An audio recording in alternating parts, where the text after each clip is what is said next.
Monster, we are getting behind the scenes, figuring out who people truly are behind the titles. Now, I cannot be more excited for today because I get to talk to the icon Ben Shaw himself. Ben, please God, introduce yourself. Well, I wouldn't start off with a term of icon, but yeah, I'm a professional tattoo artist. Super humbled and appreciative of being on your podcast, Michael, and the warm, overzealous welcome you've given me, man. You've really put me in a place that I don't feel I'm at, but I'm just a humble tattoo artist, father, husband, avid fitness nut and martial artist. Man, I'm here in New Albuquerque, New Mexico. Just trying to do the best with my business, the best with my community, and the best with my industry. And you know what? I think that kind of has a lot to do with why I utilize terms like icon. I'm a little over the top, but I appreciate and I respect everything you do because you are more than the title. You you stand for so much for personal growth, and I think in the tattoo industry specifically, it's so required to be such a significant individual, significant father, business owner, mentor, and leader in not only the industry but in your own life. So I think it was still a pretty spot on term that I used. That's my perspective, but I truly appreciate you being here. So for the people who don't know, tell us a little bit about the movement that you're on and what you're trying to create, the awareness that you're building with the APT right Yeah, yeah. So I mean, right out the gate, what is the APT? Right, now. Yeah. this is our industry, the tattoo industry's basically a union. We call it a trade organization because the majority of us are contractors. And this was an organization built in 1992, essentially to help assuage the tumultuous relationship between health inspectors and state government in the tattoo industry. I mean, there is still to this day residual fear by health inspectors when they enter into tattoo studios. And that has to do a lot with our colorful past. And so the APT came on the scene to help, honestly, just navigate the basics of health and safety within the tattoo industry that was being asked by local municipalities, like wearing gloves, right? Taking some sort of bloodborne pathogens training course. And I don't know about you, man. When some sort of authority figure is trying to tell us what to do or dictate what we do, we can sometimes meet resistance. But if it's a peer, if it's like a friend, if a homie, and like, bro, maybe you should put gloves on. You can get hepatitis. Like, oh crap. Yeah. Okay, you put them on. So the APT came about to do that, man. They help facilitate a lot of these conversations. And honestly, back in the '90s, they are why tattooing is legal in so many places in the United States today, because they help assuage those, like I said, those tumultuous relationships. But then tattoo artists are busy, right? We spend all day tattooing, and then at the end of the night, we're drawing for the next day, or you know, the way that we used to market ourselves, we go out to bars, right, and build clientele. So tattoo artists are extremely busy, as well as these APT members, some of the founders, like I mean. Maybe not the founder, but since the beginning, like Sean Anderson, or a founder like Pat Sinatra, are just to name a few, who were moonlighting, trying to protect the tattoo industry, having these conversations, and acting as a shield for the industry and trying to tattoo. And of course, as time progressed, as we all know, regulations through every different state, municipality, sometimes even just per county, per state, it's regulated differently, and we're being regulated. I mean, no matter what, the cat's out of the bag. The tattoo industry it's popular. People realize that we are cutting people's skin, right? We have to have some form of training. And so as it continued to expand, the APT members, man, they're overworked, understaffed. I mean, they're still doing what they can, but they're still tattooing. So over the last 20 years, they've kind of don't seem as relevant to the tattoo industry today, even though they're still around, right? Even though they still, honestly, to even just the last year, really helped fight a battle in New Jersey that really safeguarded a lot of tattoo artists there, but they don't get much of the credit. I don't know about you, man. Up till I got really involved with this, anything that's said, tattooing and regulation or rules or licenses, it's like, like shut down, wall up. And so they really kind of lost their position within the industry as those that the industry can go to for answers, for questions, for guidance. But They've been a nonprofit since 1992 and have maintained that nonprofit status, and the government has recognized that.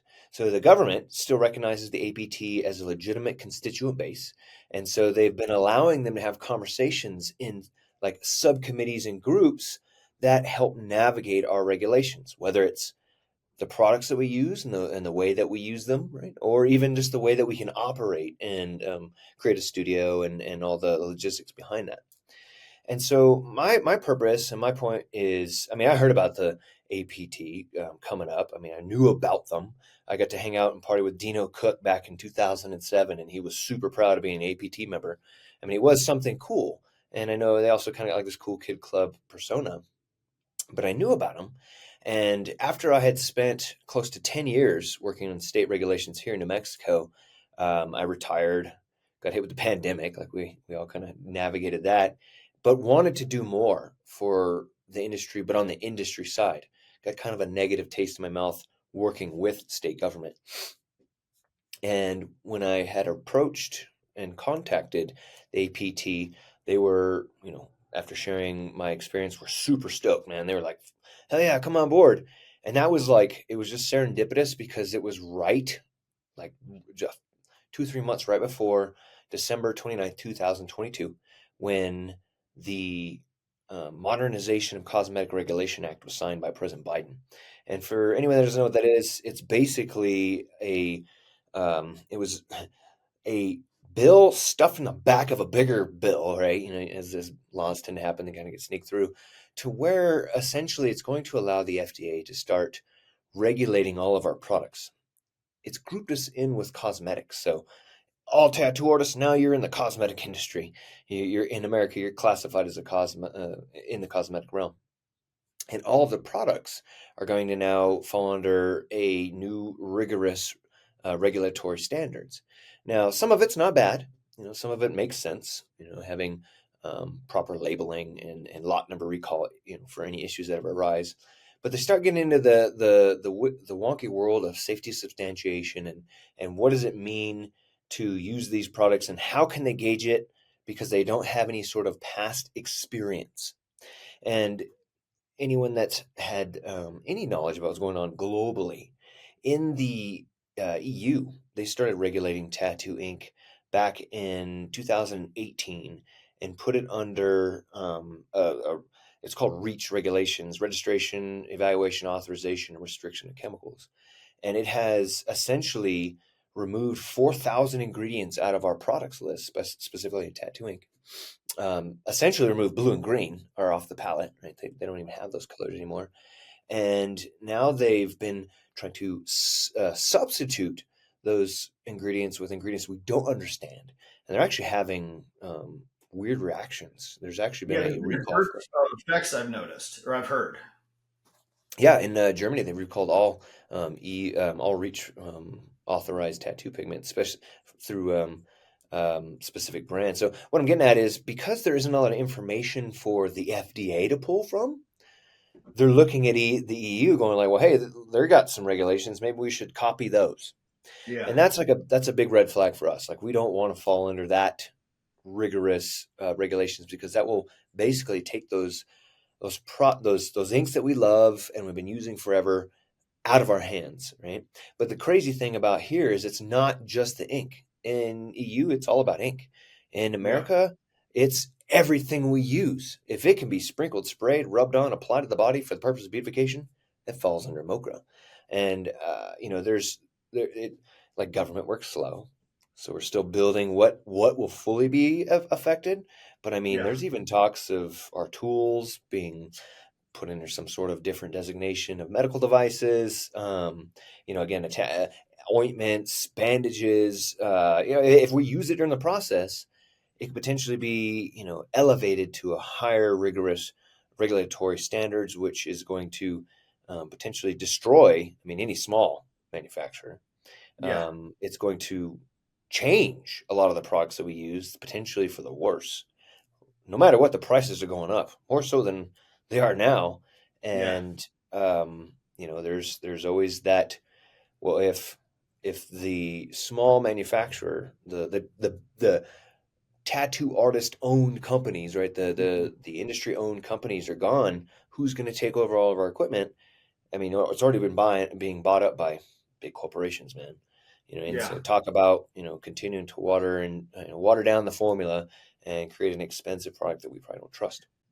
Yeah. Now, I mean, there's a few things that I picked up that I have to get off my chest while you're speaking. One, I've been tattooing almost as long as you, and the APT was always kind of in the back of my ear, and I always knew what it was. But you coming in, it took a driver's seat for people to know more about it. You're a little bit more well spoken. You're a little bit more out there in front of it for people to understand the true effects of what can potentially, what will potentially, and what is presently occurring, which has been a beautiful thing.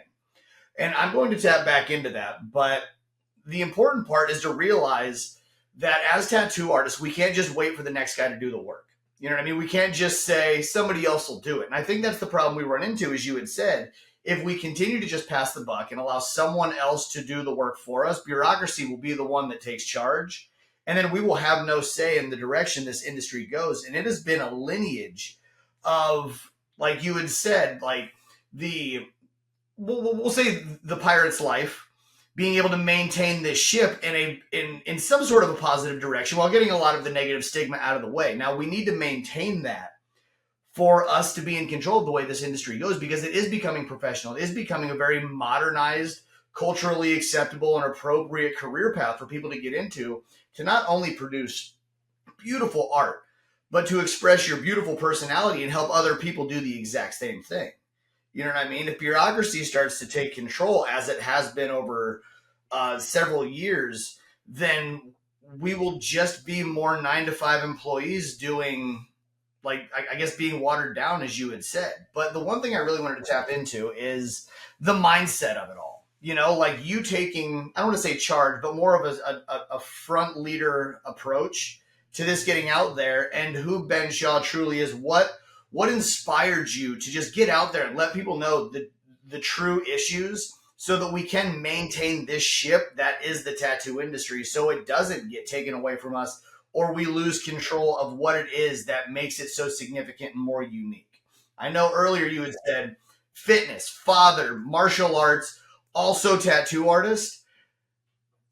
I love that, because so many tattoo artists, they're just tattoo artists. If you take tattoo out of the equation, what are you? And you started with this list of beautiful things that you attach yourself to that define who Ben Shaw truly is. You also so happen to tattoo, and that has stuck with me through all of this, through this entire conversation and everything I've known about you previous to. Yeah, man. So, why do I even step up and talk for those who can't share knowledge in a way that we can understand? Uh, Tattooing's been amazing to me, and it's done so much for all the other aspects of my life, man. Being born an artist, as many tattoo artists are, right? Always being an artist, I loved art. And when my parents got divorced when I was 12, my father started writing with Hell's Angels. And that's when I started to see more tattoos. It was kind of like a cool culture, kind of thing.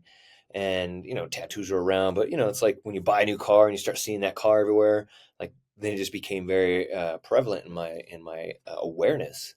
And so, I was that kid that was drawing on himself all the time in school and drawing on my friends and getting in trouble and such, and even got like a little ghetto tattoo in my buddy's bedroom when I was 15, and thankfully, it was one of those Walkman motor, guitar string, homemade deals, sterilize it with a lighter kind of thing, man. And my mother found it and was pissed, of course, but she was really supportive. And she had signed for me to get a professional tattoo on my 16th birthday. And myself, my mother, and my stepdad, we all got our first professional tattoos together. And so it was just one of those things, man. Like life has always been around it. Life has always been blessed by it. And it was something I wanted to do from the get, but this was back in the 90s. Right? You couldn't. There was no internet. There was no eBay, Craigslist, Facebook Marketplace. There was none of that stuff to purchase equipment. There was no YouTube watch videos. Right? You had to know somebody who knew somebody, and I didn't know anybody. So I had to go into the family trade. Being born and raised a military brat, I served in the U.S. Air Force. Actually, just for not quite 2 years. I was discharged for underage drinking and partying a lot, getting lots of tattoos, of course. And this kind of plays into the health and fitness regimen because I went through a real dark period, man. Being in the military, even though I was good at it, all I did on my free time was get fucked up, right? And when I got out and discharged, I was, disgraced and felt like I was kind of a failure. So partying, drinking went to the harder shit, right? I had a pretty gnarly crystal meth habit for a while, and moved into like a party pad and just stayed for 9 days once. Like I think I stayed up for 9 days. It was one of those like fuzzy fucked up periods, and yeah, man, lost count, almost lost my mind, honestly, and did some shit that we've got dark demons, and those were definitely taking place then. And it was tattooing, man, that I did want to still tattoo, and I had a connection through a friend who eventually introduced me to a guy named Steve Rondash. He's an amazing guy. He took me under his wing. He came from the addicts world, man. He was spent time locked up drinking, from drinking and some drugging, and that's where he learned to tattoo. Took me under his wing, and even though it wasn't like immediate, I dropped it right away. It was a period of time that tattooing gave me something else to get high on, right? Uh, and there's like this, like an illusion, though, right? We as humans, I think we desire something, and we think when we get it, we'll be happy. When we get that thing, that position, that title, that material possession, that financial wealth, whatever, right? I'm gonna be happy when I have it. And I finally chased and got something that I wanted since I was 12 years old, and it was awesome for a time, right? I was tattooing in a place called Lompoc, and it was on the coast of California in a small town between Santa Barbara and Santa Maria. And we were the fucking rock stars there, man. Like we were like the best tattoo shop. I didn't have a problem with getting, like, everywhere I went, everyone knew somebody, right? And didn't have to worry about finding relationships, right? Had no problem being a popular person, but it didn't fill that void. There was still something missing. And I started, of course, after weaning myself off of the meth, I switched over to just drinking too much again, right? And drinking excessive, gaining a lot of weight. I actually, by the age of 24, man, or 23, 24, I was up to 245 pounds, on this frame. Yeah. And, it was getting close to, not knowing what to do, right? Not knowing what to do with myself. Really depressed, and I wouldn't say I was suicidal, man, but definitely was not trending in a good direction. Was not finding myself around, not attracting the right people into my life. Yep. And it was my stepdad who actually sent me a book by Deepak Chopra. And he's like an Indian Yep. doctor, spiritual guru guy, and man, I can't remember exactly which book it was because I've read so many of his. But the thing that struck me was that at any given time in your life, man, no matter where you're at, no matter what you've done, no matter what is happening, you can make an entirely different decision and then change the trajectory of your life. Yeah. And for, somebody in that time not having that influence around me, I thought I was just fucked. But now I realized, like, man, I could stop drinking. I could stop doing everything I'm doing and head down somewhere I want to go, right? I head somewhere different. And I got really, really involved with like Eastern philosophy and Buddhism. Within a year period, through learning also about what food does and what it does to our body. Right? I read the Zone Diet, how food can affect our glycemic index and how our body will process it. I dropped weight rapidly. A lot of people thought I got back on meth, but I just like dropped weight really quick, and it was from riding my bicycle everywhere and watching everything I ate, and it was just like, and then all my free time was like meditating. I didn't party, I didn't drink, I didn't smoke, I didn't do anything. I went on this kind of monastic venture, and talk about, and we're not talking about tattooing so much, but man, the conversations with my clients had become very deep and I started to have like, these realizations that were very impactful on our clients. But at the time I thought like, man, maybe I need to step away and become something else. So I had given away all my possessions, literally. The only thing I kept was I put all my tattoo equipment in a box and shipped it to my parents who lived in New Mexico at the time, and left Lompoc, California, in a Greyhound bus with nothing but the backpack on my back. And I wanted to become a Buddhist monk. And I found myself in a Buddhist monastery in Bergerac, France. The head monk was Thich Nhat Hanh. He died just a few years ago, and because I was reading a lot of his literature, and I spent a month there contemplating if I wanted to stay and become a monk. Meditation every day, live the monastic life, like had deep conversations, learned a lot about how to be quiet, how to be still, how to go within and process what's going on. And it was that going within that I started to realize that I want to still be an artist. I have this I love what I was doing, not just creating artwork, but also engaging with people and having some just very deep conversations, having very deep connections, and getting all this trust from them.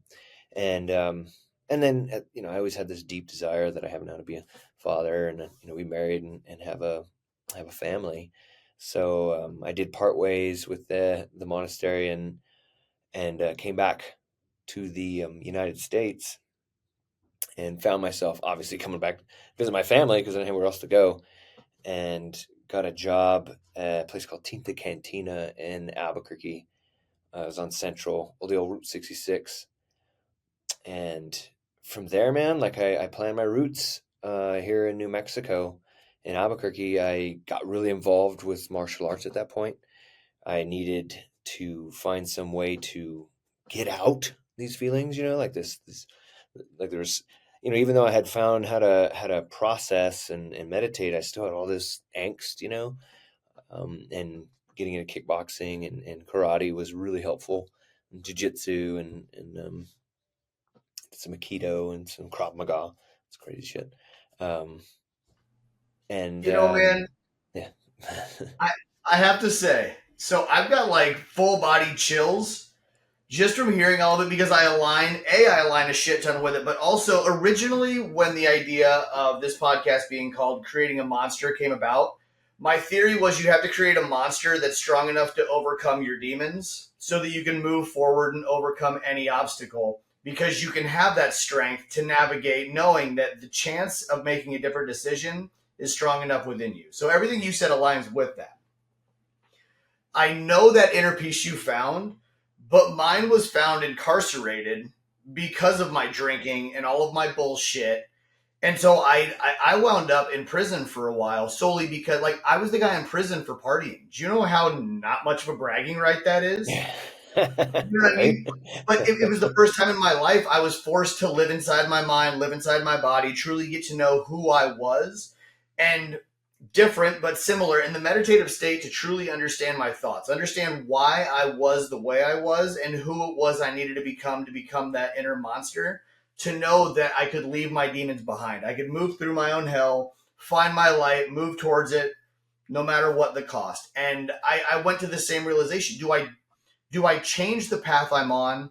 Do I want to do something different with my life so I'm in different environments, different situations? But I knew that art was my calling, art was my mission. And with that clarity that I created while on my vacation, on my meditative state, I realized how much more impact I could have with those connections with my clients, with the artists that I was in and around.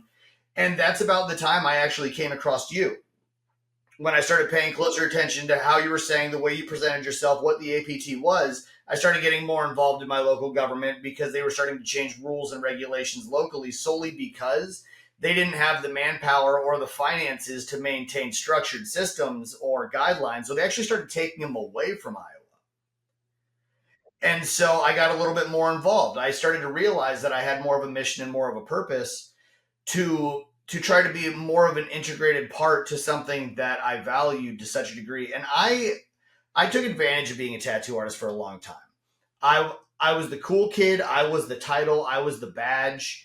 So I needed to socialize. I said it was to, for marketing purposes, but it was really just because I didn't know who I was and I required those environments to validate me because I didn't appreciate the gift I was given on just being a good artist my entire life. And getting to look back on all of that, like, I value my darkest times more than so much because they helped create the monster that I was able to maintain today, to be able to do the things that I do, to be able to have conversations with people like yourself each and every day, to be able to create the client experience, to help people commemorate or get through hard times, be able to become a little bit closer to the person they truly are, and to be able to know that I have the strength and the ability to just be there in that moment with each individual. And that's the monster. Everything that you said, whether it's the health, the fitness, the mindset, the appreciation of being a father or a husband, these are all things that they help create who it is we are. We also get the privilege to be fucking tattoo artists, and we almost have to nurture that as much as we do being a parent, because it's going to count on a lot of strong minds, strong willed individuals in the tattoo industry to help keep navigating that ship in an upward momentum. You know what I mean? Yeah, man. Uh, who would want to listen to somebody who's never had any good experiences, right? If you've never done anything, shit, Joe Rogan said it once, man. He says all the guys and people that he knows that had a fucked up youth, fucked up children, a childhood, sorry, uh, are the most interesting people, right? They've got Yeah. experiences, they've gone through some shit, and they know how to not judge, right? And they haven't lived in some sort of pearly gated place. So, no, man, it is our demons, our monsters, right? Which I love that, creating a monster to overcome your demons uh, is huge, and yeah, I mean that's was the purpose of getting into martial arts. That was the purpose of uh, you know learning to speak. You mentioned being able to speak well, which isn't something that a lot of tattooists. It's a craft they practice because of our introverted nature. Not all of them, obviously, but meaning like spend more time drawing and creating, spend more time on a one-to-one relationship. Not many of them, not many of us like get up in front of crowds often. But opening a studio in 2010 grew exponentially. Opened a shop, and my ex business partner and I, we just kept buying out this 5,000 square foot building and kept hiring. And we got 13 artists at a certain point, and it was a lot. And we were doing a lot in our community because we want to throw events, we want to be a community-based tattoo shop, so we have to have meetings. We have to have like a powwow every week to like make sure everyone knows where to be, what time, and what's going on. And the power of public speaking was initially something I sought after, to one, face that demon, right, that fear of speaking, because I think that's many people, not everyone, but many people are terrified of that.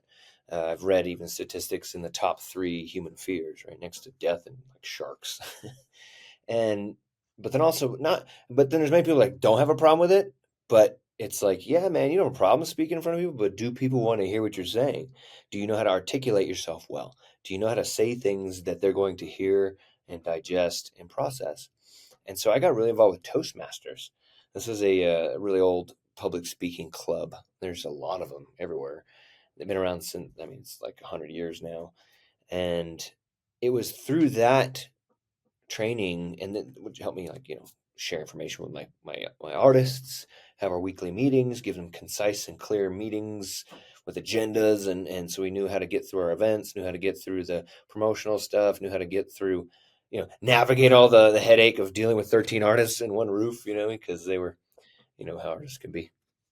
I found myself then having to go and then speak at these events, right? And we namely do this one. We've been doing it for years. It's called Art Fusion for a Cause, and Art Fusion's not new. Man, Paul Booth and like Guy Aitchison and Philip Liu were like some of the first to do like this live collaborative art with tattoo artists, and we do that. But we also then raffle, like we sell raffle tickets the whole time, and then at the end we give give off the pictures, and all the proceeds we generate go to a charity.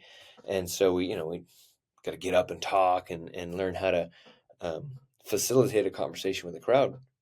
And so I got a lot of time practicing. And because just like you said, man, Iowa was kind of pulling regs. In '08 here in New Mexico, they like grouped us in with barbers and cosmetologists, and that sucked. I mean, it was like the stuff they were coming out was like, how does that apply to us? And uh, long story short, I got involved in 2013. Got involved with our board of barbers and cosmetologists, and nothing got done. Um, Nothing happened.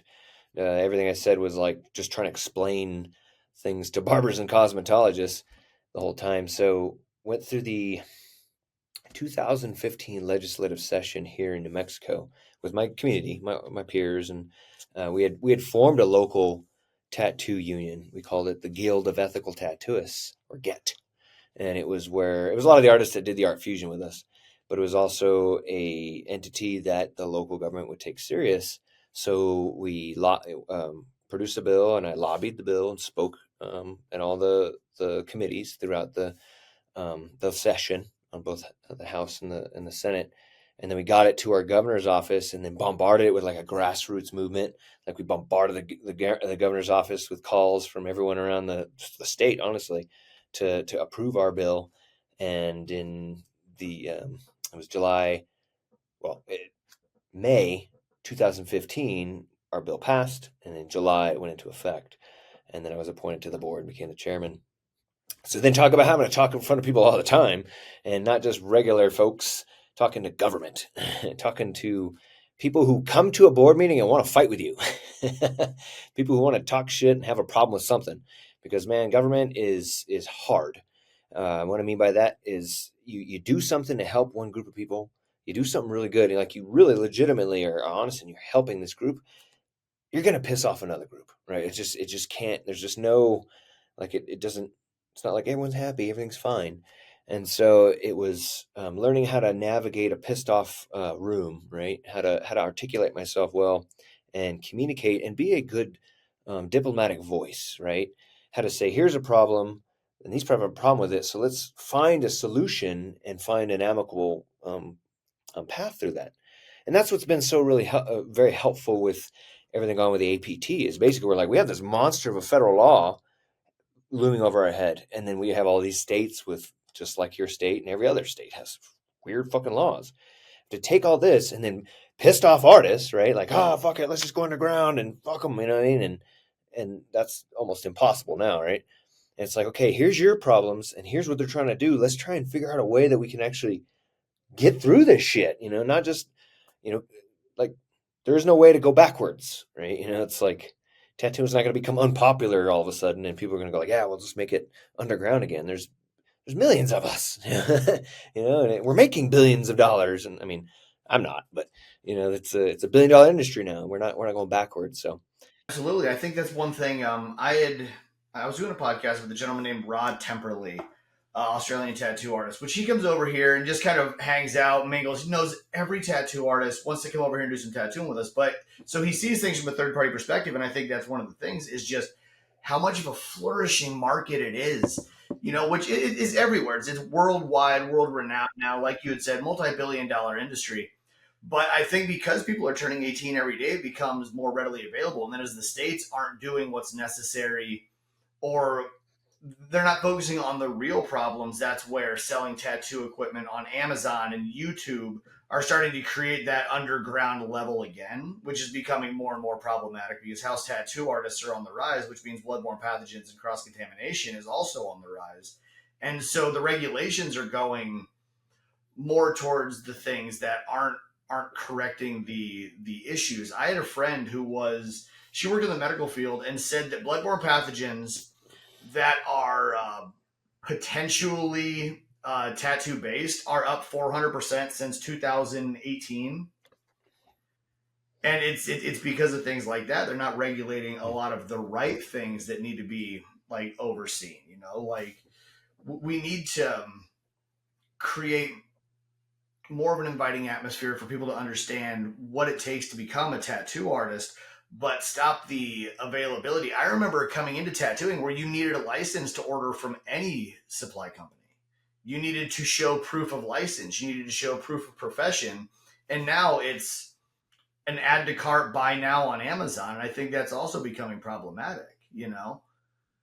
Yeah, man. I mean, just for any clarification for everyone to know, especially for all of our peers, in case they didn't know this information, this is something that I've become privy to over the last 18 months, is that all of our equipment, especially now with the new federal laws and the increased regulations, virtually all of our equipment is corporation owned. Right, we're not buying equipment from tattooers anymore. We're not getting. I mean, there's tattoo facades, right? There's tattoo looking companies, but those who own them are corporations. And yes, they want to make money. And I'm not going to downplay all of them, because some are trying to do their best. I guess they're actually trying to still keep with our culture. But no, man, it's going to continue to head in a direction where everyone's going to be able to access equipment. And trust me, man, like throughout the history we've navigated, how could you reduce the or increase the requirements to be able to purchase equipment? Then you run into things like you're disrupting commerce, and that's a violation of Yeah. rights and such. And we also don't want to allow that, though. And that's the thing. What I came to is I spent all this time with state government trying to help create laws that then we could make our regulations better. But when you give that control to an outside entity, specifically anything government, they tend to fuck it up, right? They tend to then, the layers of bureaucracy to function are just so broken. I mean, like I said, getting the topics, politics, man, it's all fucked up, right? Nothing's working right. So when we give control to them, they tend to mess it up. Even if there's like some good stuff here or there, like they tend to over-regulate or regulate improperly, or then don't regulate at all and allow things to happen. You know what I mean? And so my perspective on that is that that's the purpose of APT, is for us to regulate ourselves, and not through like, I'm going to do something to you. I'm going to inspire you to want to do the best you can do, to be the best professional that you can, by inspire you to buy the highest quality equipment, inspire you to share your health and safety and training with your clients, and show that, hey, I'm taking your health and safety serious. I'm not tattooing at my house. I'm tattooing in a professional location. It's for us to inspire our peers, just like back in the day with APT fighting for us, is to not be like, bro, I'm gonna come after you. I'm just be like, bro, man, like, hey, uh, you know, uh, I would respect you more if you follow these things. If you don't, fine, whatever, man, that's cool. Marketplace will bear you out. But if you want to be with us moving forward to a more prosperous and professional career, like, we got to take it on ourselves and stop giving that control. Because you talk about people being able to buy equipment and work at home. That's right now. Like, yeah, they can buy shit online, but because of these new federal regulations that are coming about, it's going to make it more and more difficult to get quality equipment. And that's a key point there, right? People can buy shit on Amazon. They're going to buy shit from China, right? They're going to buy stuff that's completely unregulated and stuff that's getting through regulations, and it's going to be crappy. Talk about, you mentioned the increased bloodborne pathogens issues, man. That's just going to become more and more of a prevalent issue. And then that's going to Yeah. affect us as professionals, because they're going to group us in like, oh, it's just tattooing is bad, right? And so, Yeah. I mean, and then even if they start to just make it extremely difficult to get a hold of pigment or equipment, so many young artists have no idea how to create the equipment they use, because that was a part of an apprenticeship 20 plus years ago, right? You had to know how to build machines. You had to make your own needles. You had to know how to mix pigment. You had to know how to even hand stencil and like do things yourself, right? That was why it took so much time, energy, passion in this craft. But that's gone now, right? And I'm just as guilty, man. I use a I use a Cheyenne Ultimate Unlimited wand. That thing's dope. But man, if you tell me if it broke and had to tune it, I'm fucked. I'm like, I don't know. Like, you know what I mean? So what I'm getting at is as we move forward in this reliant on technology age, like, and if the laws and regulations become so strict to where, let's just say theoretically, just devil's advocate, they put our tattoo equipment in a medical realm, right, where you need some sort of higher requirements, taking it out of our hands. Well, now you can't do it, and now you have to really just maybe figure out a way to make a ghetto machine at home and using pen ink or something. Of course, I'm getting extreme. But what I'm getting at is just it's not that like, whatever, it's no problem, we'll be fine, or someone else will do it, just like you said at the beginning. It's like we have to take that responsibility ourselves. And And we've only, and this is, I'm not, we don't have the time for it, man, but we've only been talking about the products. Like, we haven't even touched on the National Environmental Health Association's body art model code, right? How that's how we can tattoo. Like, that's a totally other, like, we're just talking about what we use. There's also plans for how we use them, right? And that's future problems that we are working on, and we're stepping up and we're ready to fight for the industry. But people aren't even like we have to pay attention to what's going on in our industry if we want it to survive and thrive. If we want it to just, become some sort of watered down, overregulated, fragile version of what it used to be, then, just keep doing what we're doing. Yeah. Well, and I think that does come back to, um, I guess, the importance of integrating yourself into it and not just being the badge, because it's one thing to just show up, do a tattoo, go home, wash your hands of it. But I mean, the beauty in what tattooing is as a culture, as an industry, and as almost a defining element, like it's something that becomes your lifestyle, and so you have to defend it, you have to stand up for it. And coming from somebody who didn't appreciate how amazing it was for a really long time, I now feel it to be my duty to help positively impact mindsets, belief systems. And now, I mean, even so, man, like talking to you, I want to be more integrated, more of an active part of all aspects of. I'm a firm believer that one thing that is neglected when it comes to the apprenticeship process is truly creating the mindset to help people have the belief system to know the importance of what it is we're doing to other people and to ourselves.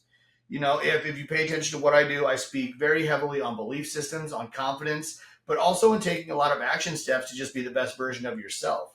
But the same amount of attention needs to be given to the thing that we're all fighting to maintain doing for the rest of our lives, which is tattooing. In my belief, there's a difference between just being a tattooer and being successful, because I view Ben Shaw as extremely successful as a human being because of all the attention and the appreciation you have for all things in life, which is why I came back to you saying I also tattoo.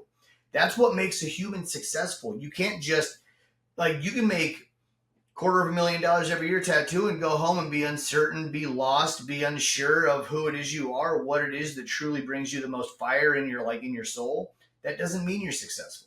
It's not about what you take away from it to go home and be empty. It's about what you can also give it, that really fulfills you and creates that true reward.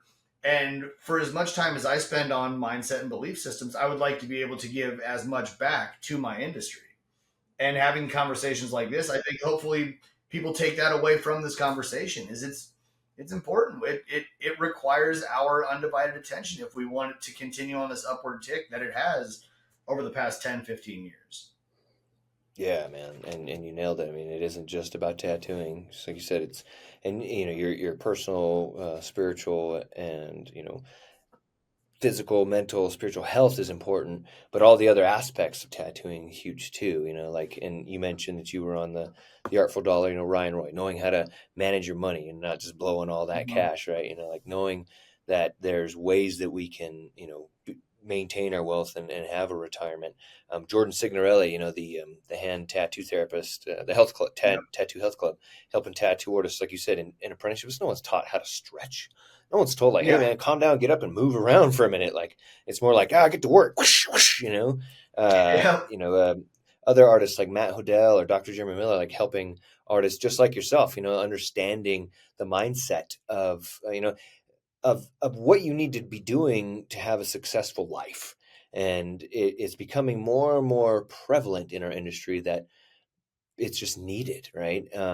Personally, here in a couple of weeks, I'm going to be flying out to the Detroit Motor City Show and giving a seminar on not just about it. Regulations are in there, but it's more about keeping them off your back. And it's also about how to like increase your income, because there's so many tattoo artists out there that it's just like, yeah, tattoo, man, and put yourself on Instagram, you'll be fine. Like no one's teaching tattoo artists how to be authentic and how to put themselves out there in a way that's different, right? It's just everyone's kind of following the same molds. And then, man, again, not even have time for it, but with technology now, I made a post just the other day, man. There's this new plug-in add-on Tattoo GPT, right? It's like, why, you can go and you can put it on your website, right? So we can go to your site and look you up and then be like, oh, well, hey, would you like to design a tattoo with me? Right? So you sit down and have a conversation with an AI bot, and it's going to ask you all the relevant questions and at least kick you out or kick them out a bunch of references in art. And, the question is that, is that a good thing or a bad thing? You know what I mean? Like, there's so much going on that we need to be aware of because our industry is changing drastically, especially as it's growing in popularity and people can get it faster, quicker, and potentially cheaper, right?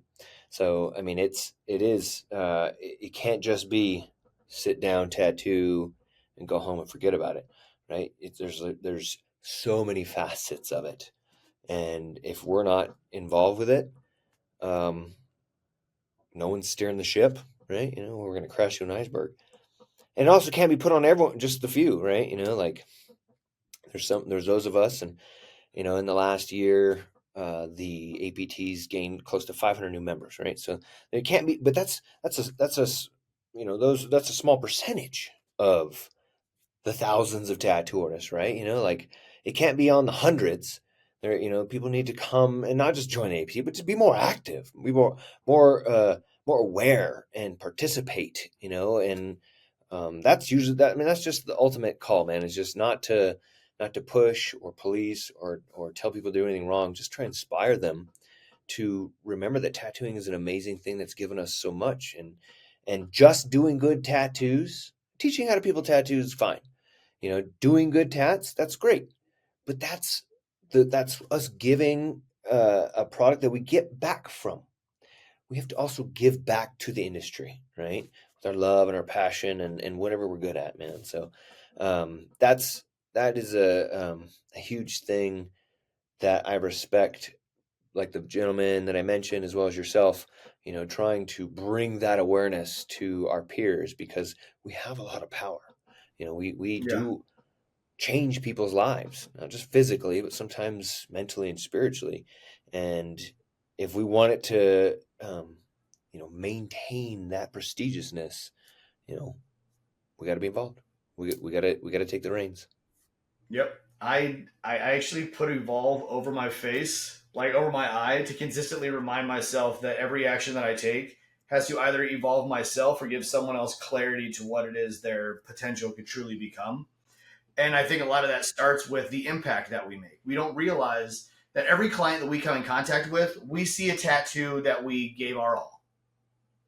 That's what we produce. But what they walk away with is an entire experience that is life changing. Good, bad, or indifferent, we make an impact. We may not be the rock stars we all hoped we would be one day, but if you make enough positive impacts in your community with your clients, the change that you can make is astronomical. And we need to value those experiences, like just the human interaction. We can't rid the tattoo industry of that human experience, that human element, because we've all been the person that was the 3 hour rented therapist. You know what I mean? And how you treat that experience is it can be a life changing one. Somebody can leave and tell the entire client journey from the first interaction all the way to the healing process and have this shining glow about them because you helped them, without your knowledge, become closer to the person they always envisioned themselves to be. And you had no idea you made that impact. Or you were in autopilot the entire time, and that person had a really uncomfortable experience that they then get to wear forever. We make these little tiny tweaks in people's lives every single day.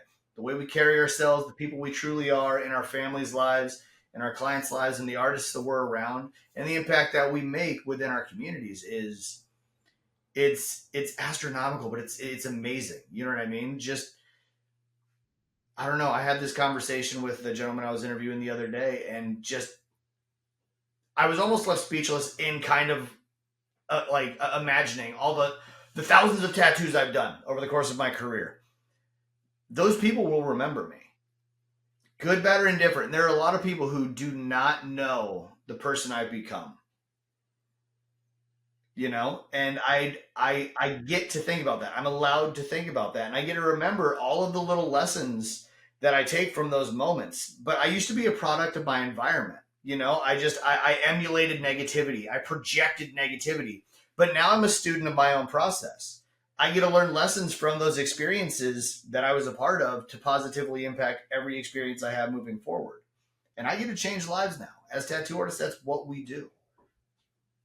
And fuck me if that isn't the coolest thing in the world. Yeah, man. It is pretty amazing. I mean, we come from a long lineage of, medicine men and women, tribal leaders and shamans, right? That's what tattooing was throughout history. And it doesn't mean that it, because it came through this phase of electric and kind of punk rock, doesn't mean it can't have that and hold that space in our culture. And it was Guy Aitchison that said it at a worldwide tattoo conference. No, it was worldwide tattoo conference in Boston, 2007 or 8. He was saying that like you said, clients will always remember you. And he talked about how he'd seen this amazing tattoo, like this, and this Guy Aitchison, right at the time, like he saw this amazing tattoo and went and talked to the client. He went and approached this client and said, "Man, who did that tattoo? It's amazing." And the guy looks at it and is like, it's okay. Bob's, Joe Schmo did it, whatever, whatnot. And through more in conversation, he realized or was learning that this artist, like you said, kind of was a dick to him. Honestly, didn't value the process. Was a great artist, but was very full of himself. And the client who's wearing this artwork that would get attention from Guy Aitchison wasn't appreciating it, didn't even probably like it that much, right? And so that is ingrained in his flesh.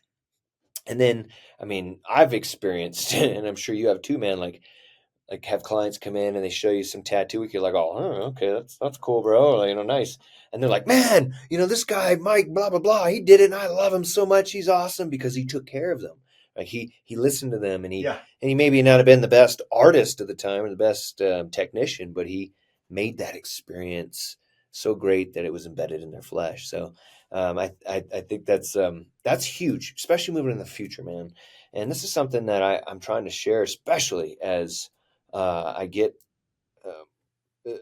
introduced to more tech stuff. I mean, I read this interesting book. It's actually, I haven't have it right here. It's called AI Superpowers, China and Silicon Valley and the New World Order by Kai-Fu Lee. And this was what really kind of piqued my interest last year because I was talking about AI and AI. And he is a probably a billionaire, right? He's advising some of the most influential financial institutions and corporations in the world about AI because it is not like disruptive like the internet. It's like electricity and how it's going to revolutionize our world. Right? I don't think many people are like, oh, that's kind of cool. It's coming around. Like, nah, man. Like before electricity, we used steam and fire, right? And then we started applying, once electricity was invented, we started applying it to everything, right? Everything is like, oh, we can make this electric and make this electric. And look at our world now, right? It's this technological age powered by electricity. We're doing the same thing with AI. We're like, oh, let's plug it in there, plug it in there, plug it in there. I was watching the football game the other day, man, and this commercial comes up about the new droid AI, right? It's just like straight up integrated into your phone. Your phone is now as a thinking device, right? Like we know it's crazy already, but it's so what I'm getting at is the fact that we make such a huge impact on our clients and that person to person relationship.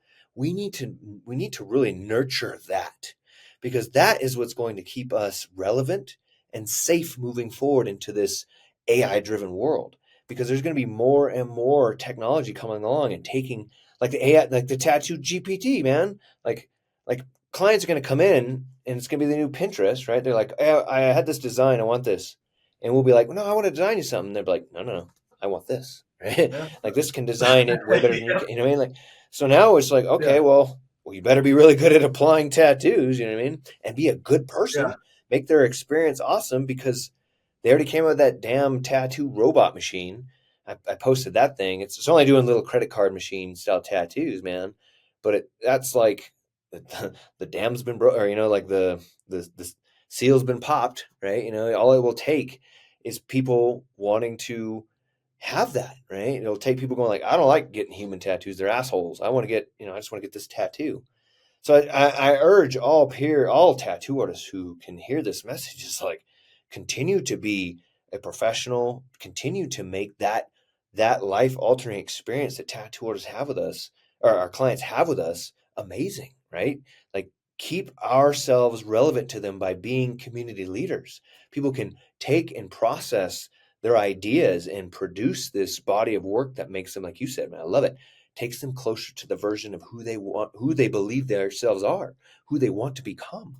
And that's what's going to really safeguard our career moving forward, because so many other ones, again, going back to this book, man, like, he's a very intelligent person who's talking with people who have the money in the world, right?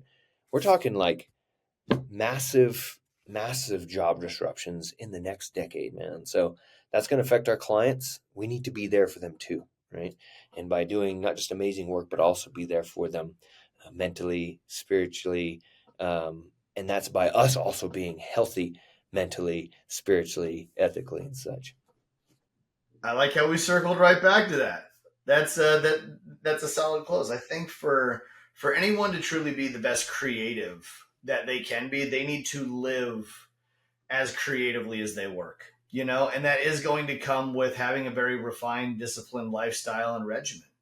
I mean, just as much as we take our art seriously every single day with our preparations, how we draw, how we create, from before tattooing to present day, we need to treat our lives the same way. There has to be discipline, there has to be a system in place. I didn't realize that until my later years in tattooing, but my entire life has changed. My clientele roster has changed, and my appreciation for every action I take has blossomed just because I get the opportunity to live as creatively as I create. And I seriously appreciate just who you are in this industry, the things that you're helping produce, the information that you're giving every artist who follows you, every artist who will continue to. And I think it's important that people understand that they have a voice and they have an opinion in this. They're not just tattoo artists; they're visionaries, and you can take that vision and you can make a positive impact with it. Yeah, man. Again, I'm super honored and privileged that you doing what you do, and you took the time to, first off, send me an amazing video that really spoke to my heart, man, because you're really just kind of seeing this, in the last year.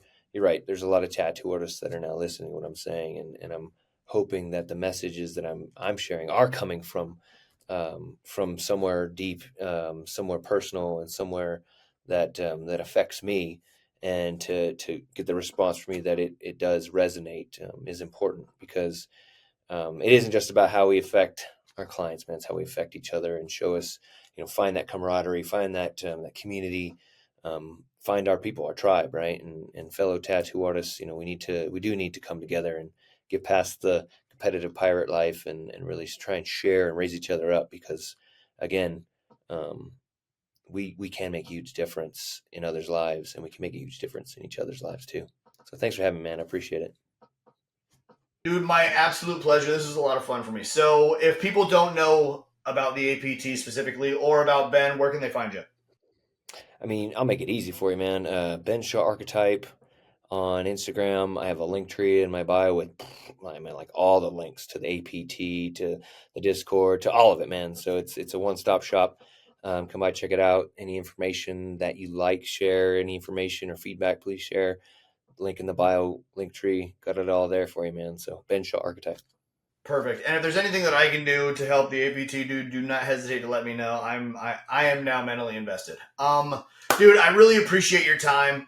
The whole point of this is to let people know you are the CEO of your own life. You're an entrepreneur, you're a creative, and you're so much more than what you give yourself credit for. So let's create the monster to be able to overcome the demons that we have lived with, to start moving ourselves forward to make a positive impact.